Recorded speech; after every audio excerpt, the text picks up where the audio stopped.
అంబటి గారి ప్రవృత్తి ఎలా ఉంటుందంటే మామూలుగా యాక్చువల్గా నాకు అంబటి గారి ఫ్యామిలీ విషయాలు కానివ్వండి, వాళ్ళకి ఆయనకి ఎంతమంది పిల్లలు ఉన్నారని కానివ్వండి, వాళ్ళ ఆడ మగ అని కానివ్వండి, వాళ్ళ ఫ్యామిలీ ఏం చేస్తుంది, ఎక్కడ స్థిరపడ్డారు, అసలు ఆయన ఏంటి, ఆయన రాజకీయం కాకుండా చేసే పనులేంటి, least bothered with your personal things. Always we are always focused and dedicated to develop this nation.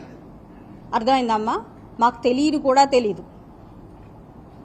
అలాంటిది మీరు వెంటనే అనేస్తారు, మళ్ళీ వెంటనే తడుముకుంటూ నాది తప్పైపోయింది. పాస్ట్ నుంచి అంతే. ఆయన మాకు ఎలా తెలుసు అంటే, నాకు వరకు అంబటి రాంబాబు గారు అని అంటే చాలా సరదా మనిషి, సంక్రాంతి వస్తే గుర్తు చేసుకోవాల్సిన మనిషి. ఓకే, అవాకులు చవాకులు ఏవో పేలుతా ఉంటారు, ప్రతి ఒక్కళ్ళని గిల్లిగజ్జాలు పెట్టి ఇలాగా కదిలిస్తూ ఉంటారు, అయిన దానికి కాని దానికి ఏదో మాట్లాడుతూ ఉంటారు. ఇంతవరకే తెలుసమ్మా నాకు యాక్చువల్గా. ఆ తర్వాత డమ్మీలు, ఈ గుంటూరుకు పట్టిన శనులు, ఇలాంటి డైలాగ్స్ ఆయన దగ్గర విన్నాను అంతే. మీరు ఒకసారి హిస్టరీలోకి వెళ్ళండి, అంటే ఈ పాస్ట్ 3 or 4 months నుంచి మీరు చూడండి, మీ నాన్నగారు ప్రొవోక్ చేసినంత విధంగా ఎవరు ఏ నాయకుడు కూడా ప్రొవోక్ చేయలేదు. పోనీ ఆ ప్రొవోకేషన్కి అన్నిటికీ మేము రియాక్ట్ అయ్యామా?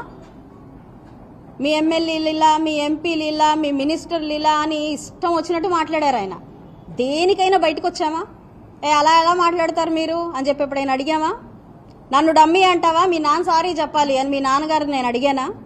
మా ఎంపీని ఇలా అంటారా, దీనికి క్షమాపణ చెప్పి తీరాలి అని ఎప్పుడైనా అన్నానా? You crossed your limit.